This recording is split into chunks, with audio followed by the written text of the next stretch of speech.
happy to be here to talk to you about my favorite topic, which is resilience. Sometimes we talk about resilience as being some kind of static thing. It isn't. It's a window. It's the window in which we can remain fully present with the people around us. It's the window in which we do our best work, and we do it with healthy outcomes for ourselves and other people. To stay resilient, what do you do?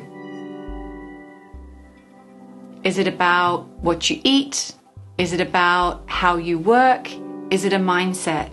Today I'm going to talk about resilience in our physical body. Because what I want for leaders and for other people is to feel like they can do their best work, but not push too hard, but remain in that window we're talking about. Somehow in the world we live in and that's all around us, we think about resilience and we think about our life and we try to keep on our edge all the time and push past our edge. The great thing is that our body knows. Our body knows how to keep us within that window. And there are tiny little cues all around you where your body's saying, it's time to take a minute, it's time to take a break, it's time to think about this other thing that's going to rejuvenate you or to shift your focus slightly. It's not important, for example, to stay staring at a computer all day. Switch it off when your body says it's time. Take a look around the room. Give your cat a scratch. Think about what's calling you in these very simple ways, because actually they're quite complex. The way we interact with the world is really linking into our nervous system, our autonomic nervous system. And we have these different reactions, none of which are bad or good, but all of us have them. And they come from the way we developed in our life in our earliest relationships. So when you're talking to somebody and they say something that feels maybe a little bit overwhelming or even a little bit frustrating, what is it that you do? There's fight, there's flight, there's fawn, you trying to placate somebody. There's also a reaction that says you want to hide under the bed or just disappear and fade away. Or we can remain present with that conversation.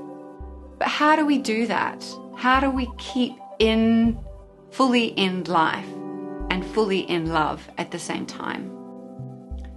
There's some really interesting science. A theory called the Polyvagal Theory gives us great insights on how we can do that in our daily life. One is through Neuroception. So that is the cues that your nervous system is picking up all the time. Something you could do could be as simple as looking around the room you're in right now and finding something you find interesting, almost letting your eyes take you on a journey. Or if that doesn't feel right, closing your eyes, letting your ears allow the sound to come in. And feel the impact that that has on bringing your body back. This is a chemical reaction. It is the chemistry of your body. It is natural. And there's nothing wrong with fight or flight. They energize us, they give us ideas, but no one wants to stay locked into that system. What we want is to remain in this dynamic interplay, and understanding your physical body in relationship can help you to do that. So in addition to neuroception and really listening into the cues, the small cues in everyday life that your body is giving you, we have this thing called co-regulation, which is how we interact with the people around us in our community. We are built for relationship. It is a biological imperative. Being isolated is something that our body reacts against. It's based on all of the years of human evolution. We need communities, we need people around us.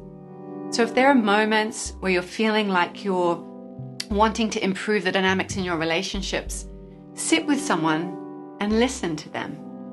And see how that feels in your body. See if they'll listen to you. And when they do, see how that feels in your body.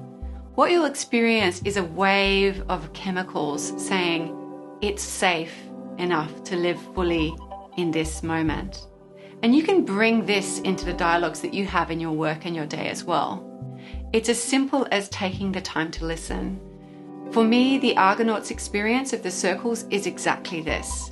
It's reciprocal conversations that's acknowledging everybody as human beings It's reminding us that it's a safe place. And when we live in dynamics that feel unsafe for too long, whether they're actually unsafe or whether we're perceiving them as unsafe, that's not good for us in terms of our health, but it's also not good for us in terms of our resilience. And that is your long-term ability to stay present and fully in love with what you're doing.